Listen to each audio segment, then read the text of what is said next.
Hey everybody, welcome back for another deep dive. Today we're looking into something that's probably right next to you right now. Oh, yeah. Your phone. Definitely. But specifically, we're going deep on the security of texting. Because Okay. the FBI just put out this warning about unencrypted SMS messaging. And Right. honestly, it kind of freaked me out a little. Yeah. So It is a little unnerving when you start to think about it. I think so. Yeah. So we wanted to break it down for everyone and figure out, what the FBI is actually worried about and what we can all do to, make sure our information is secure. Yeah. Well, I mean, it's kind of ironic, right? Because most people think of texting as a secure way to communicate. Like, it's private. You're just sending it to one person. Yeah, for sure. Okay. I mean, I was definitely in that camp until I Yeah. read this warning. Uh-huh. And then I started thinking about all the stuff I sent through text, Right. like bank confirmations and Yeah. all sorts of things. Passwords. Even sometimes people send passwords through text messages, Oh, gosh, I know which it. is scary. Yeah, so, okay, let's back up for a second and explain what unencrypted SMS messaging actually means. Okay. So basically, imagine you're sending a postcard, Okay. right? You write your message on there, you stick a stamp on it, and you send it off. Right. Anyone who handles that postcard along the way can read what you wrote. Ooh. The postal worker, the person sorting the mail, even someone walking by your mailbox. Oh, gosh. That's essentially what's happening with unencrypted SMS. So it's like sending a private message on a billboard. Pretty much. Yeah. Your information is just out there for anyone to see if they know how to look. And that anyone is hackers. Right. Yeah, hackers are always looking for vulnerabilities, and this is a big one. Okay, so how do we protect ourselves? Well, the good news is there's a solution. Okay. It's like switching from postcards to sealed envelopes. Okay, I like that.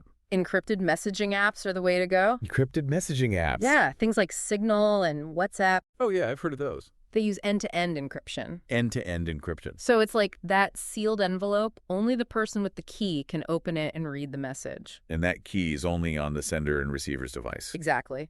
Even the company that runs the app can't see what you're sending. Wow, so it's way more secure than just like logging into my bank account. Right, because your bank's website is probably encrypted too, but that just protects your data while it's traveling between your device and their server. So it's not end-to-end. Right, with end-to-end, the data is encrypted on your device, sent in encrypted form, and only decrypted when it reaches the other person's device. So it's like a secret language only the two people talking can understand. I like that analogy. Okay, so that's encrypted messaging apps. Yeah. What else did the FBI recommend? Two-factor authentication. Oh. It's like having an extra layer of security. Okay, so. So even if someone gets your password, they can't get into your account without that second factor, which is usually a code sent to your phone or email. It's like that extra lock on your front door. Exactly. It makes it way harder for hackers to get in. I mean, I feel like every other day I hear about some celebrity getting hacked. Yeah, it happens all the time. And a lot of times it's because they didn't have two-factor set up. It's such a simple thing to do, but it makes a huge difference. For sure. Okay, so encrypted messaging apps, two-factor authentication. Anything else? You know those device updates that we all love to ignore? Oh, God, don't even get me started on those. I know they can be annoying. They always pop up at the worst time. Right, but they're important. They're like mini security upgrades for your phone. Okay, how so? They often include patches that fix vulnerabilities that hackers could exploit. So it's like plugging up holes in your fence before someone can sneak in. Think of it like that. Okay, I'm definitely going to be more diligent about updating now. Good. It's scary to think how vulnerable we are, you know? It is. It's something we all need to be more aware of. Yeah, I mean, this FBI warning is probably just the tip of the iceberg, right? Oh, yeah, absolutely. I mean, with more and more devices connected to the internet, the opportunities for hackers are just growing. Right. I mean, think about public Wi-Fi networks. Oh, yeah, those are a big one. You never know who's lurking on those, potentially intercepting your data. That actually happened to me once. I was working at a coffee shop connected to their Wi-Fi. Oh. And someone stole my credit card information. See? It was a nightmare. Yeah, it's a good reminder to be careful about what you do on public Wi-Fi. Definitely. And then there's phishing scams, too. Oh, yeah. Those are tricky. Those emails and texts that look totally legit. Right. But they're designed to trick you into giving up your info.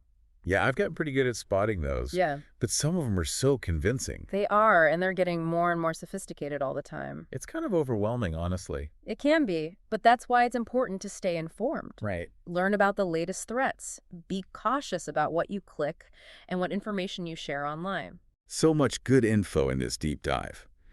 I think the biggest takeaway for me is we can't be complacent about our digital security. Absolutely. It's not something you can set and forget.